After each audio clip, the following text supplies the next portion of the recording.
nhà trong sân gió chả nó trong một bếp cho ấy lỡ hậu lử lò chè snow mà đỡ voi nó sẽ vô trà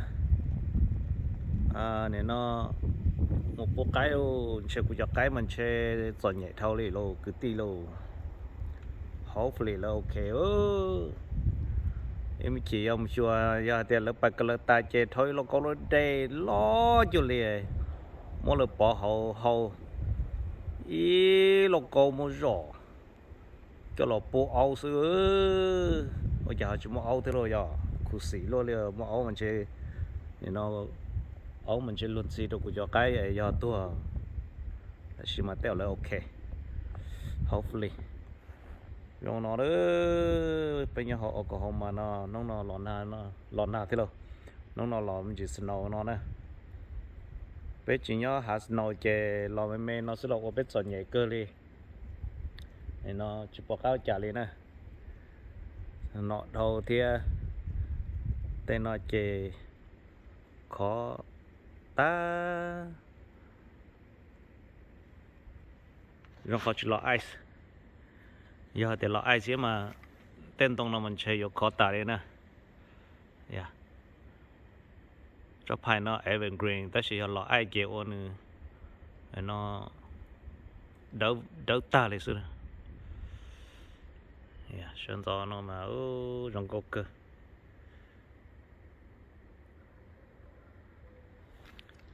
chứ nó cũng cho các cô thế thì ở nhà là ok đó ép lên có bộ kế mỏng sâu nữa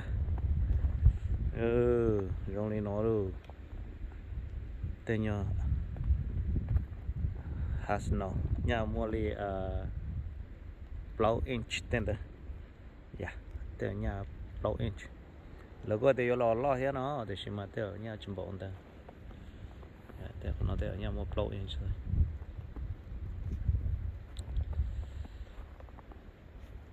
nó tạt đó xin chứ đâu nó thôi rồi một chế nhớ đồ nó chỉ học cái xã họ dùng xã số dùng chúng mua blow chuyện khá về dưới chơi trên chơi dùng xã đây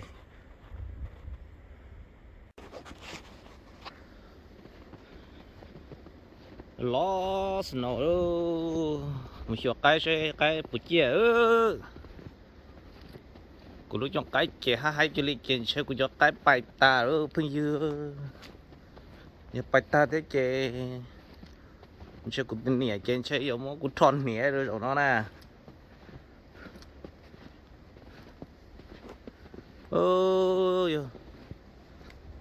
đỡ bao xưa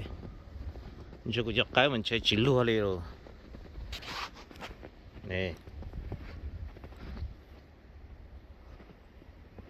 sử dụng cái cha đi luôn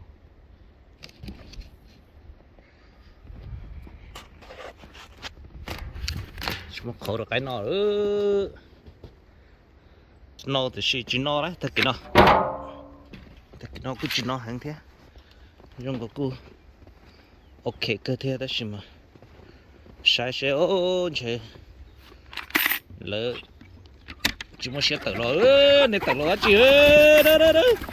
tự lo đi tôi còn đây tự lo hả cũng chụp bốn món này nó ra bốn này tự lo đấy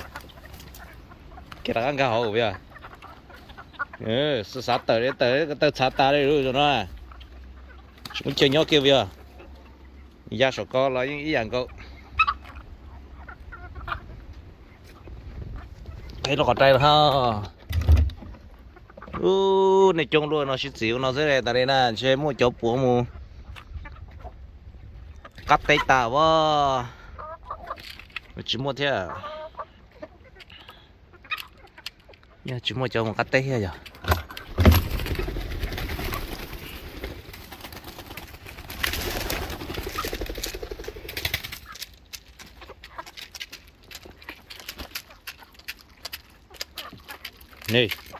này vô chả nó món nào dạ cũng mà món này nó sẽ tát hậu bây giờ nó món rồi nên là khờ món nào hay cơ ok chặt thích trong cho mà chả nên mạo luôn liều nên cái kêu cũng thông thế của gia chả đồng món này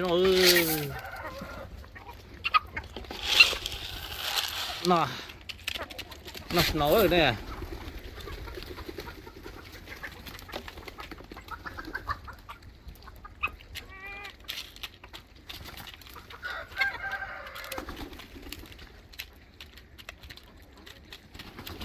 Yep, go inside. Này giờ cười là có một chút xíu nhỏ hậu sữa nó luôn à. Chú nói chuyện đấy tao món rồi nè. Bây giờ tao cá trong cái tao.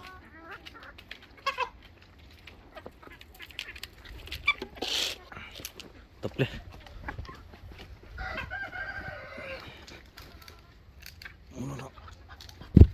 Chúa cho nó cho.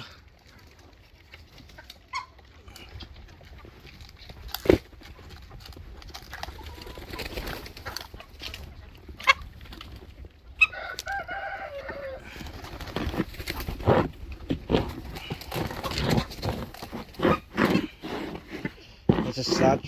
chú chứ, nó sát tận nó đi, tận nó, ha.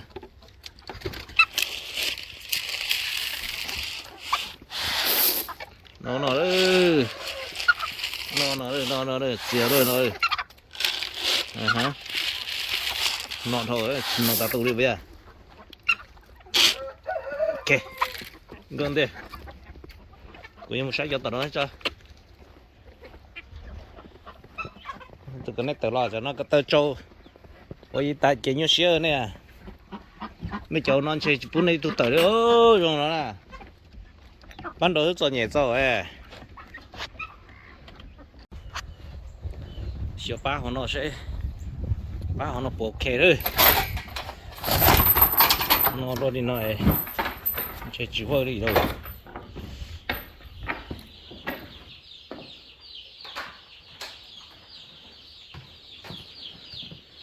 Cho nhau lúc thông nào thế,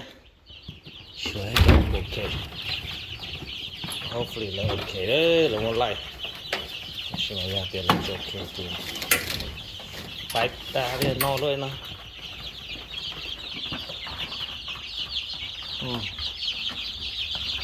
cái rồi nhau lấy kia thế, bắt nào,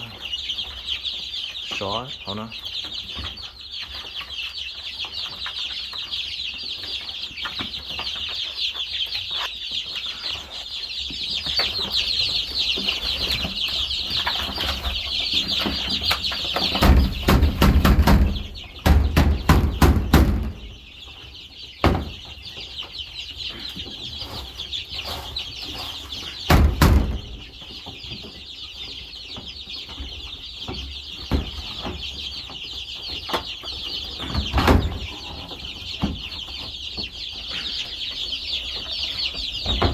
Ui, cái nhập từ kia, ok, tự mà đặt vào đó này, có cái tiền, mấy ba mày nói ha, ba nói nữa, thì rồi hiếu, ba nói nhiều con thâu tao mua, cái hàng tí nào, ba nói, dạ, tập tôm nông nào, tôm nông là chi nông nào chứ.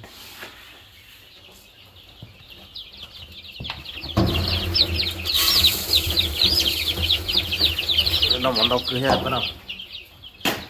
xa tiền chỉ nó cắt cơ ô xịt đâu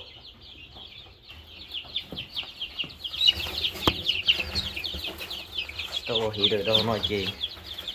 chúng ta tính ở trong nhiều cái chứ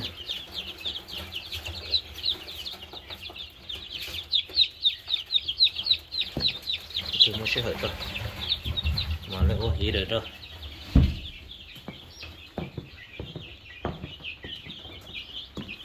bắt đầu mà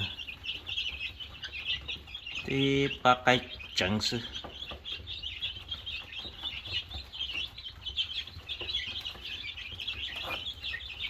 cái xiềng cái chẳng cho nên cái cho cái tơ đông đông nè mua ít cho hết cái nào dù hết bị chia số chia nó nọ thôi cái phải phá một kỳ tất tạo nhiều cái lũ chơi hoàn trời nó mà ít lý tư mà cái phải phá mà chơi cái gì cơ rồi nó chẹt cơ chỉ bỏ cao chơi được nhớ là nó có tao chẹt theo nó chỉ rồi ok quên tới đây